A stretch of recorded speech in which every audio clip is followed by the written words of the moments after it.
Dalam upaya meningkatkan kapasitas dan peran aktif masyarakat desa dalam pembangunan, Kementerian Desa Pembangunan Daerah Tertinggal dan Transmigrasi melalui program penguatan pemerintah dan pembangunan desa atau P3PD menggelar bimbingan teknis dalam rangka penguatan partisipatif pegiat desa. Itu analisa sosial. Nah, sebelumnya saya ingin kenalkan dulu saya ini nama saya. Di Kabupaten Natuna sendiri, pegiat desa yang mengikuti kegiatan BIMTEK ini sebanyak 480 orang yang terbagi di dalam 4 gelombang dan 4 kelas di setiap gelombangnya. Dan jumlah pelatih sebanyak 24 orang yang berasal dari tenaga pendamping profesional Kabupaten Natuna. Kegiatan ini berlangsung di Hotel Trans Central dan Hotel Natuna Dive Resort yang dimulai pada tanggal 15 hingga 22 September tahun 2024. Setiap kegiatan perempuan itu baik PKK, PKMT ataupun yang lainnya, saya sebagai penasehat. Saya sebagai sekretaris BUMDes dan di Posyandu sebagai kader juga di Posyandu Balita dan kader TPK Kabupaten. Terima kasih. Assalamualaikum warahmatullahi wabarakatuh. Nama saya Iin Rumanti. Keseharian saya ibu rumah tangga, tapi kalau di desa saya sebagai pedanis. Sekian, terima kasih. Assalamualaikum warahmatullahi wabarakatuh. Saya berasal dari Desa Sempang. Seharian saya di desa, saya ikut organisasi PKK, Posyandu, kelompok perikanan juga. Assalamualaikum warahmatullahi wabarakatuh. Nama saya Muziria, berasal dari Desa Batu Gajah. Status saya menikah. Nah, pekerjaan saya sehari-hari serabotan, tak tentu arah Pak. Saya tidak ada pegangan, tidak ada pegangan kerja. Nah, jadi kerja apa aja yang bisa kerja itu hasil kerja. Terima kasih. Saya masih gadis. Di Desa Batu Gajah. Lama-kelamaan perekonomiannya udah bertambah. Kadang-kadang di desa BIMTEK yang diselenggarakan oleh Kementerian Desa ini bertujuan untuk meningkatkan kapasitas para pegiat desa dalam memahami konsep pembangunan desa yang partisipatif serta memberikan bekal keterampilan dalam mengelola potensi desa. Selama beberapa hari, para peserta diberikan materi yang komprehensif, mulai dari analisis sosial, citra diri, dasar-dasar pembangunan desa, hingga inklusi sosial dalam pembangunan yang ada di desa, yang dilatih oleh para tenaga pendamping profesional Kabupaten Natuna. Kemudian kami katakan luar biasa, karena kegiatan pegiat desa ini adalah kegiatan yang memang sengaja diinisiasi, sengaja diselenggarakan oleh Kementerian Desa dengan tujuan agar supaya negara yang sudah menitipkan uang yang begitu besar, miliaran rupiah, setiap desa itu kalau kita hitung DD dan ADD-nya minimal itu 2 miliar Bapak Misalnya. Maka kalau kemudian investasi atau uang yang digelontorkan oleh negara ini ke desa, dengan satu desa itu 2 miliar, kalau 70 desa di Kabupaten Natuna itu berarti berapa? 70 kali 2 140 miliar. 140 miliar itu kalau kita belikan kerupuk, Bu, rasa-rasanya kok yo Natuna ini mungkin penuh dengan kerupuk. Itu bukan uang sedikit, Pak. 1 miliar itu berapa juta? 1.000, Pak. Kita aja kadang-kadang pegang uang 20 juta aja jarang-jarang. Kalau ibu-ibu sering ya? Tapi nol yang dikurangi 1. Itu uang yang nggak sedikit, Pak. Maka kami dari Kementerian Desa itu mempunyai tanggung jawab moral, mempunyai tanggung jawab besar melalui Kementerian Desa. Gus Halim Iskandar selaku Kementerian Desa, Menteri Desa, meskipun beliau itu dalam kepemimpinannya itu tinggal menghitung hari saja. Tapi beliau tidak memandang apakah kemudian kepemimpinan beliau sebagai menteri desa itu mau selesai atau tidak. Karena memang kebetulan menteri desanya kita ini adalah semangatnya, apa yang beliau lakukan, program-program itu memang masuk ke desa itu. Nah, kegiatan-kegiatan desa ini Bapak Ibu sekalian, ini dilakukan di seluruh titik di Indonesia. Di seluruh program itu dilakukan secara partisipatif. Partisipatif itu apa? Partisipatif itu berarti apa? Mengajak. Jadi bukan kemudian ketika pembangunan yang ada di desa itu hanya cukup diserahkan kepada Pak Kades dan perangkat, nggak bisa, Pak. Coba bayangkan masyarakat yang sebegitu banyak hanya peningkatan SDM-nya, ya uang itu juga, mohon maaf, bisa saja tidak kemudian bisa memberikan manfaat yang besar. Bisa saja uang itu menguap begitu saja. Ya syukur-syukur kalau kemudian di Natuna ini sudah baik. Tapi tentu yang namanya di dalam hal pengelolaan keuangan pasti di sana sini, ya kan, program baik itu pembangunan atau pemberdayaan masih banyak catatan-catatan. Lah keterlibatan Bapak dan Ibu sekalian di dalam program ini sekali lagi adalah Kementerian Desa ini mengajak Kecamatan Gunung Lebu Kabupaten Waikanan ini dia sudah bisa bahwa saat ini pemerintah desa kan sudah dititipkan anggaran dari pusat berupa dana desa. Ada yang tahu nggak? Ya, diberdayakan. Nanti harapannya masyarakat itu bisa mandiri. Nah, ini pemberdayaan masyarakat. Ada yang tahu nggak kata dasar dari pemberdayaan? Apa kata dasarnya ini? Ini kan kalau apa namanya?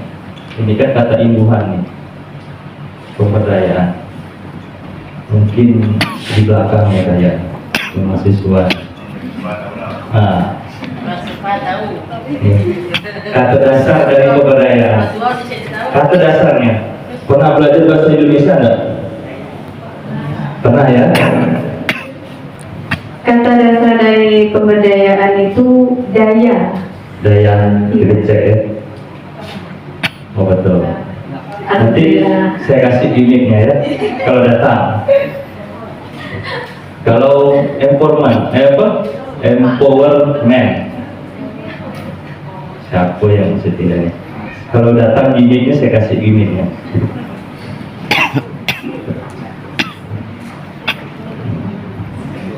Ini Bang, apa Bang kata dasarnya Bang? Ini agak besar-besar sedikit badannya. Apa Bang? Power, gimana Bang? Power. Nanti saya kasih gini, kalau datang ya Bang ya, alhamdulillah. Betul tadi. Pemberdayaan itu kata dasarnya daya, dan empowerment itu kata dasarnya adalah kekuatan. Power. Nah ini kata orang Ranai ini powerful. Kata orang Ranai powerful. Gimana Bu? Luar biasa. Jadi kata orang Baratnya powerful atau kuat, berdaya atau berkuasa. Betul tadi. Saya tadi bisikan kuat, berdaya. Kemudian lawan katanya powerless, lemah, tidak berdaya dan tidak berkuasa. Pernah lihat enggak yang mempunyai kekuatan atau kuasa di desa? Siapa sebutkan salah satu contohnya yang mempunyai kekuatan? Gimana? Kepala desa ya. Betul. Selain Pak Kades siapa lagi yang punya kekuatan yang ada di desa? Bendahara. Oh, sekdes, bendahara. Selain itu di masyarakatnya, itu kan strukturalnya. tokoh masyarakat, pengusaha, apa tadi tuh? Nanti saya kasih gimmick bang ya, kalau dapat ibu juga. Selain itu, yang punya uang ya, sama juga dengan pengusaha. betul semuanya. Jadi di sini kita menganalisis ada 3 keberdayaan yang ada di desa. Ya cara-caranya. Karena tadi betul yang kata ibu tadi, kepala desa, pengusaha, tokoh masyarakat, karena kita itu sekretaris, bendahara, karena dia punya kuasa, punya kekuatan, punya kebijakan, itu termasuk salah satunya. Maka kita ini bapak-bapak ibu sekalian yang hadir bisa mengatur. Alhamdulillah, berarti yang pembangunan aja bang ya. Mungkin ada yang lain, bang? Mungkin ada yang lain, ibu? Ini kayaknya belum makan semua kayaknya. Siang tentu. Ya? Saya dengar di sini ada perangkat desa ya di sini ya. Hah? Ada nggak? Desa ya. Nah jadi tadi dari definisi tersebut, tadi ini kan merupakan apa namanya? Kita bisa dapat gambaran yang lengkap keadaan sekitar kita, bahwa pasti di dalam sekitar lingkungan kita pasti harus tetap ada masalahnya. Kementerian Desa mengeluarkan program Bapak Ibu namanya pemberdayaan masyarakat.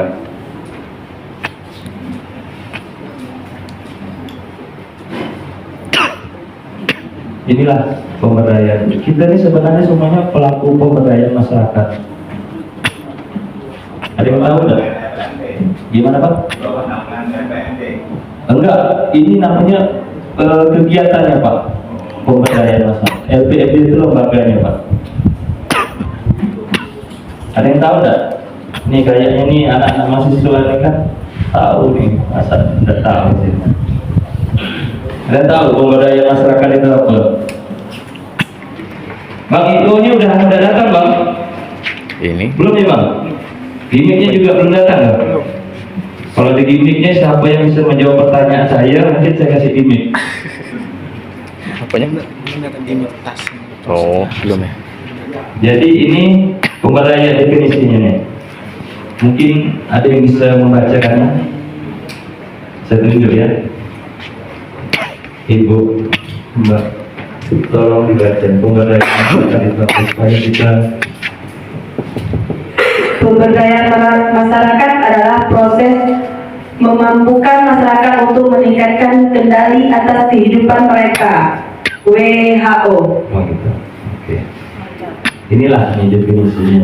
Ini yang dikatakan orang dari apa namanya WHO. Ini tidak apa namanya dari organisasi PBB. Jadi definisinya merupakan memampukan masyarakat untuk meningkatkan kendali atas kehidupan mereka sendiri. Itu namanya pemberdayaan masyarakat. Kemudian ada lagi pemberdayaan masyarakat desa. Di sini mungkin bisa sebelahnya Bu. Nah itu kan tadi megang apa ya tadi? Pemberdayaan masyarakat proses pemberdayaan masyarakat desa adalah upaya mengembangkan kemandirian dan kesejahteraan masyarakat dengan meningkatkan pengetahuan, sikap, keterampilan, perilaku, kemampuan, kesadaran, serta memanfaatkan sumber daya melalui penetapan kebijakan, program, kegiatan, dan pendampingan yang sesuai dengan esensi, masalah, dan prioritas kebutuhan masyarakat desa. Undang-Undang Desa. Terima kasih Bu. Kurang lebih seperti itu pemberdayaan masyarakat. Jadi apa yang saya sampaikan kepada Ibu tadi, menyuruh Ibu itu membaca, itu memang pemberdayaan agar Ibu bisa mengerti tentang apa itu makna dari pemberdayaan masyarakat. Jadi meningkatkan pengetahuan juga sikap kita, keterampilan kita, perilaku kita juga, kemampuan, bahkan bisa memanfaatkan sumber daya melalui penetapan kebijakan, program, kegiatan, dan pendampingan seperti pada saat ini kita yang sesuai dengan esensi masalah dan prioritas. Sama 4 gelombang, kita termasuk gelombang keempat yang terakhir ya. Untuk kita Kabupaten Natuna ada 4 kelas. Jumlah peserta kita totalnya 480 ya, 480 orang. Kegiatan ini dilaksanakan seluruh Indonesia ya, bukan di kita aja, cuma dia berantai. Pemerintah membuat kegiatan ini salah satunya, diundanglah khusus dari masyarakat supaya apa? Supaya dikasih pencerahan bahwa duit itu adalah duit kita, duit ibu-ibu yang hadir nih loh. Jadi jangan dibiarkan dana itu dikelola sepihak oleh pemerintah desa saja. Maka dikasihlah materi tadi, analisa sosial, sudah tuh citra diri, dikasihlah perencanaan pembangunan, dikasihlah desa inklusi sosial, kan untuk materinya kan. Itu kan kalau kita rangkul semua, kita simpulkan 4 materi itu, arahnya kemana? Bagaimana kita meningkatkan partisipasi masyarakat kita untuk menjelaskan desa itu sebagai desa apa. Citra diri itu kalau di slide-nya itu kan citra diri individu masing-masing ya. Citra diri saya sebagai apa, saya nak orang memandang saya sebagai apa, ya kan? Itu citra diri. Supaya orang memandang saya sebagai yang saya harapkan, maka saya persiapkanlah. Inilah data dia, inilah perencanaan dia. Jangan sampai tidak tahu menahu dengan duit yang dikelola oleh desa tuh. Karena kita selama ini kan masih beranggapan, kenapa tak hadir? Saya tak diundang Pak. Kenapa tak hadir? Banyaklah alasan kita, apalagi ibu kan. Tapi kita harus tahu juga ya, bahwa pada satu kegiatan musyawarah itu kan ada 3 komponen nih ya. Yang pertama komponen dia undangan, yang kedua peserta, yang ketiga pendamping musyawarah. Kita masyarakatnya termasuk peserta. Peserta itu diundang tak diundang harus datang, karena kita peserta, kita punya hak dalam musyawarah itu.